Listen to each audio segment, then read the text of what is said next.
ఏమైంది పిల్లలు ఇక్కడ ఉన్నారు? ఎందుకు భయపడుతున్నారు? చెప్పండి, ఏమైంది? భయపడకండి, నేనున్నానుగా. మీ అమ్మ నాన్న ఎక్కడా? చచ్చిపోయారుగా.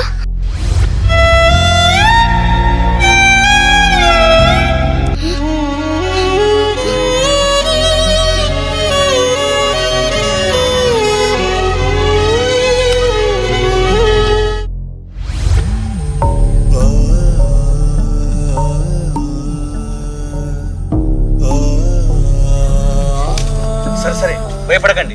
మీకేమైనా కొనిస్తాను, నాతో రండి. మాకేమొద్దండి, మాకు చదువుకోవాలని ఉందండి.